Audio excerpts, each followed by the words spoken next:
os santos do Altíssimo. Eu sou Elcio Macedo e você está no canal Saldo Extra da lição da Escola Sabatina. Olá gente, tudo bem? Estamos aqui mais uma vez para concluir o estudo da semana. Mas antes eu quero fazer uma observação com respeito à lição de ontem.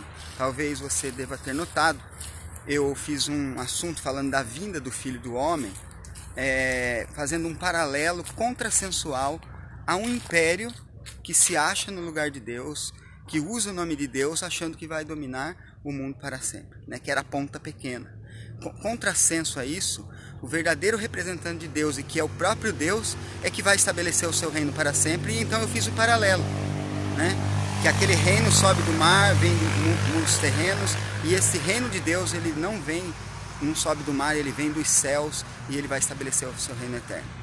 O contexto exato da vinda do Filho do Homem está correto na lição a qual nós estudamos, que o autor coloca num contexto de juízo em andamento e intercessão de Cristo. O que eu coloquei foi num término de juízo com a vinda de Cristo. Mas, repito, estou de acordo plenamente com a lição. Eu só tracei esse paralelo com a ponta pequena. Ok? Bem, aqueles que eram fiéis a Deus sempre foram perseguidos e muitos deles foram mortos. Assim foi desde Caim, na época de Caim, quando matou Abel. E muitas vezes a perseguição ocorreu dentro da família ou dentro da irmandade mesmo, como foi no caso de José, que foi vendido pelos irmãos a mercadores que o revenderam a Potifar.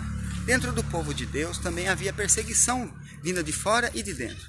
De fora geralmente vinha quando Deus permitia, porque se tornaram rebeldes. De dentro a perseguição era da parte dos sacerdotes e reis contra os profetas. Quem pagava a conta cara era o povo, porque maus reis e maus sacerdotes resultavam em idolatria por parte do povo. No caso do sonho de Daniel, da ponta pequena, ela substituiu o Império Romano ali em 538 a 1798.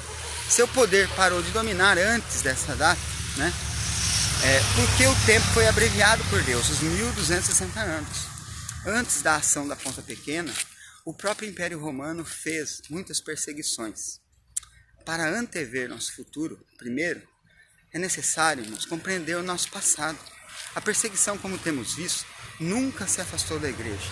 Certamente, para os que viveram durante as primeiras ondas de perseguição, que varreram a história eclesiástica, ser perseguido parecia fazer parte normal da vida cristã, que era o que mais acontecia. De fato, a perseguição tem acompanhado a história da igreja. Mas ela vem e vai como o movimento das ondas do mar. Os períodos de tolerância foram conseguidos a duras penas, seguidos inevitavelmente por novos ataques, tanto por forças de fora da igreja ou, tragicamente, dentro dela.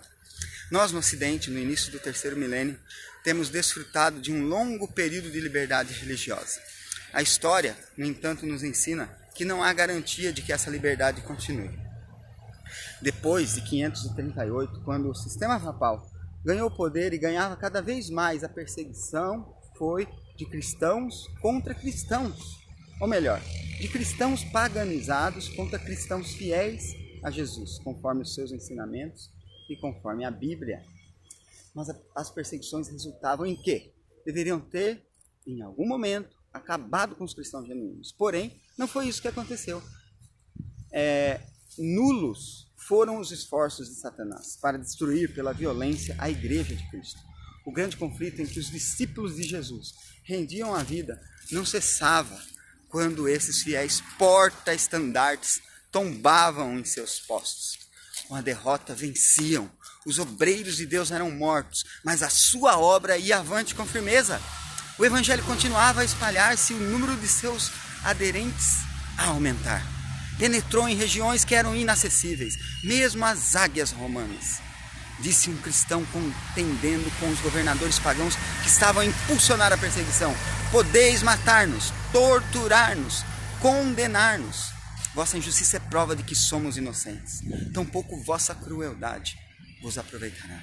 Isso não foi senão um convite mais forte para se trazerem outros à mesma persuasão. Quanto mais somos ceifados por vós, tanto mais crescemos em número. O sangue dos cristãos é semente. Irmãos, isso é um registro extraordinário de fiéis que, na Idade Média, a despeito de tanto sofrimento, cerceamento, perseguição, tortura, mantiveram sua fidelidade a Deus. No final dos tempos, essa perseguição virá como nunca antes. Como você reagirá?